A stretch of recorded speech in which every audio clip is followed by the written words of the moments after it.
Good day, everyone. This is Mark Bello, and you're listening to Headline News. Trump Peach State speech.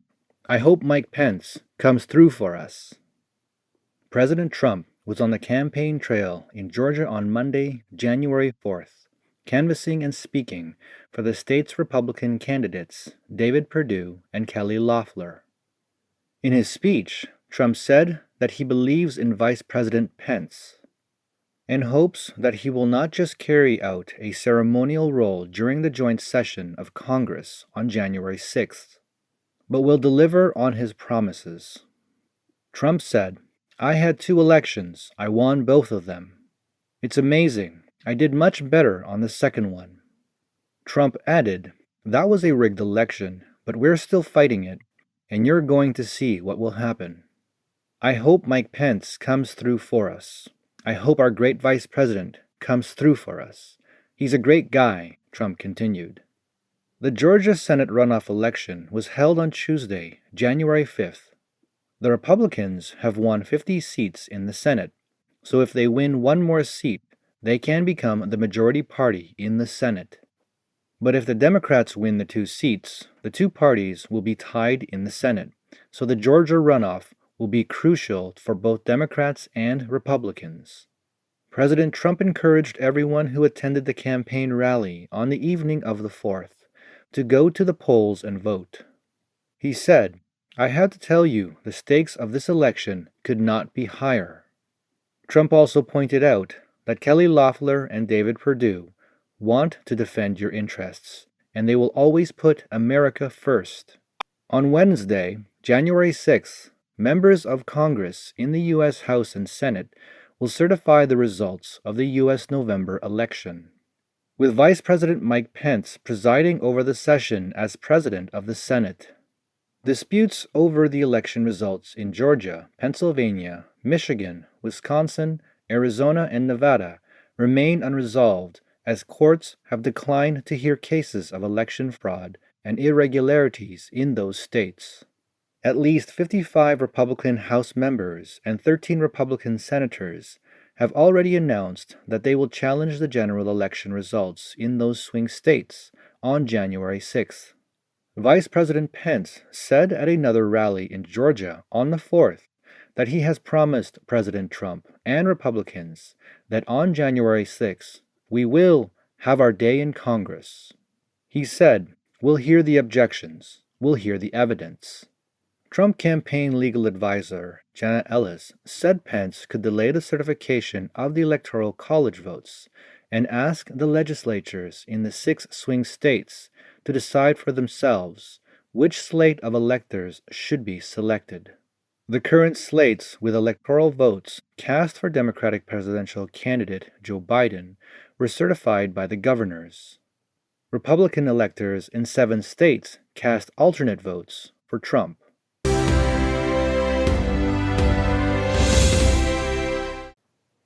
Trump's diplomacy hits another high note.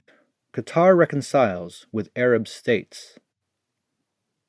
A senior Trump administration official recently said that a breakthrough in the 3-year-old dispute between Qatar and Saudi Arabia and 3 other Arab countries has now been brokered by the Trump administration, and that a peace agreement that could end the rift between the parties will be signed in Saudi Arabia on Tuesday, January 5th.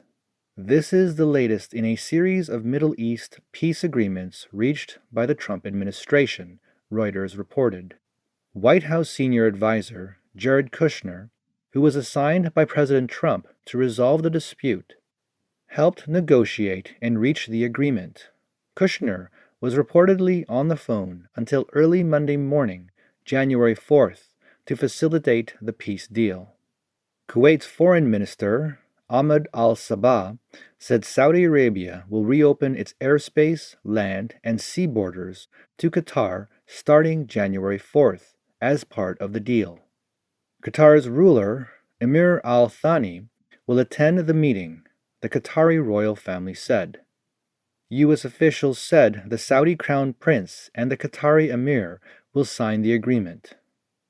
Since 2017, Saudi Arabia, the UAE, Bahrain and Egypt have imposed a diplomatic trade and travel embargo on Qatar, accusing it of supporting terrorism.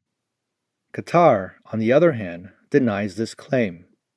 After being isolated by several Gulf countries, Qatar has increased its cooperation with Turkey, Iran, and other countries.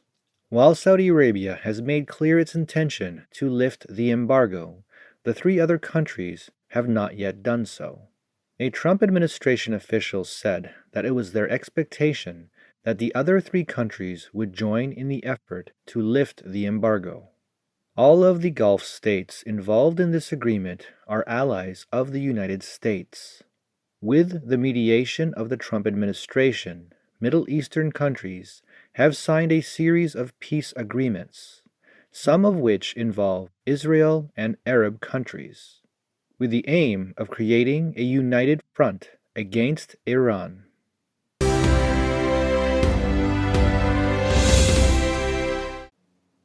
In his first interview with the Epoch Times, Pompeo said the Chinese Communist Party has infiltrated the United States.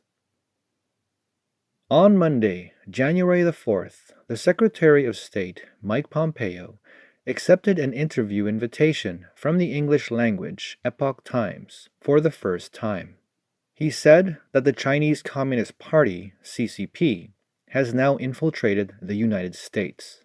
While past U.S. regimes harbored illusions about the CCP, President Trump has begun a policy shift to lead Americans back to the tradition of building alliances with democracies and free market economies around the world to stop the Chinese communist threat.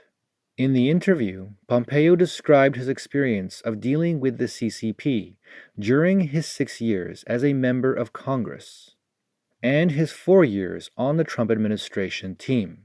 He said the CCP has repeatedly broken its promises and has continually infiltrated U.S. civil society organizations. As a result, he concluded that anything the CCP says cannot be trusted. The Chinese Communist Party has entered America's gates. Pompeo said, it would be a complete mistake to believe that some members of the CCP would engage, at least externally in the world, on a fair and reciprocal basis. The CCP has infiltrated the U.S. and got past the gates. Now the CCP is here in America, he continued, and the Trump administration has begun in every dimension to turn the ship in the right direction, to get America to once again do the right thing and protect itself from this communist threat in China. Now it's up to what we do. Pompeo also mentioned, I will let the intelligence community complete their work and issue their reports appropriately. But the American people should know, and I spoke about this in Wisconsin, that the CCP is all around us. They are working in our schools. They are working in our clubs and organizations. They've phased what's called the civic organization, when in fact it's an element of the CCP information gathering efforts. That is certainly true for elections. People mistakenly trust the Chinese Communist Party. Pompeo also brought up why this took so long for the U.S. to begin sanctioning the CCP, which persecutes the faith-based group Falun Gong. He said, you can go back all the way to Tiananmen Square. We've known the nature of this regime, and frankly, freedom-loving people across the world have known the nature of authoritarian regimes throughout history. And yet, we ignore it. Pompeo explained that the world disregards the serious human rights violations committed by the CCP, primarily because people believe that things will improve if the U.S. engages in a fair and reciprocal trade with China. But reality shows that this idea was clearly false all the way through. He said President Trump understood the failure of that engagement policy from the beginning. So he fundamentally shifted the stance of the U.S. He not only changed the U.S. view of the CCP, but also the entire Western attitude toward it. He said, even when you look at Europe and Australia and Southeast Asia, they know too. They know that the Chinese Communist Party is up to no good. Pompeo noted that the U.S. was caught up in a very serious counterterrorism operation that turned the focus away from the CCP, despite warnings being issued by dissidents about its misdeeds.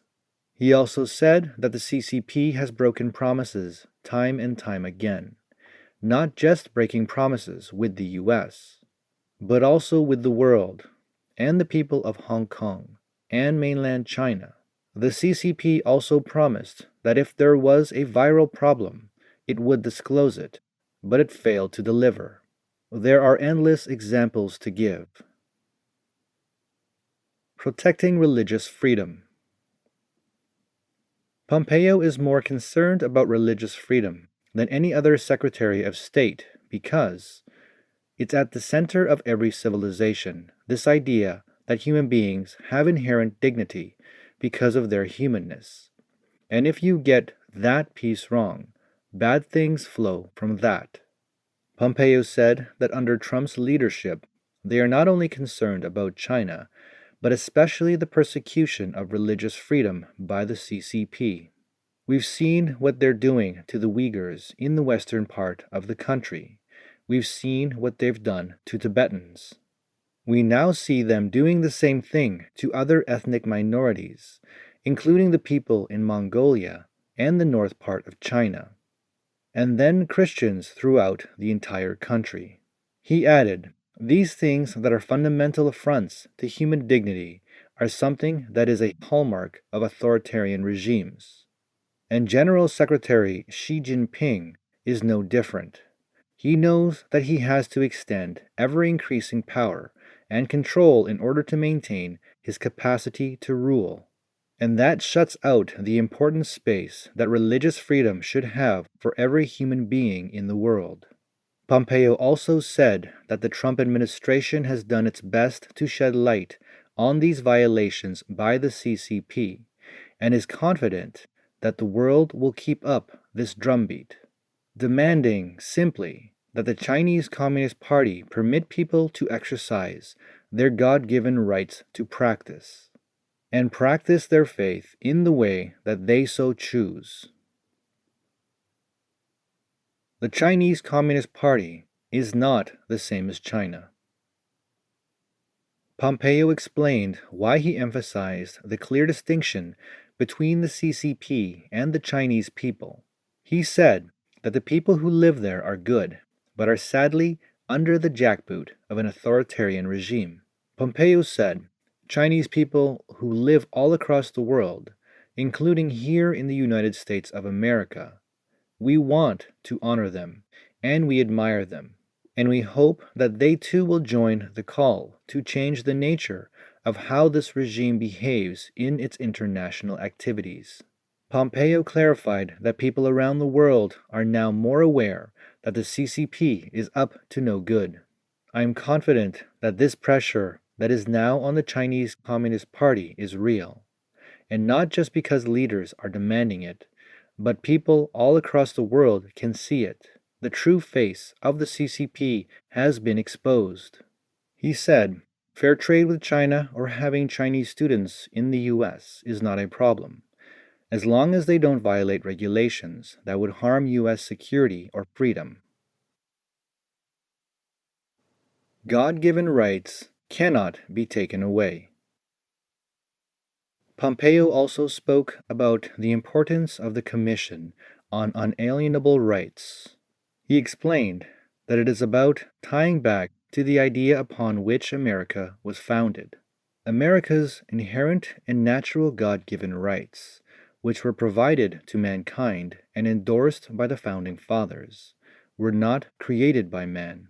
It reminds us of the greatness of America and how smart and capable our founders were, and why that is so central to the successes that our nation has had. Pompeo said, I wanted to get us back to that tradition. This concludes today's broadcast. Thank you for your time, and stay tuned for the next headline news.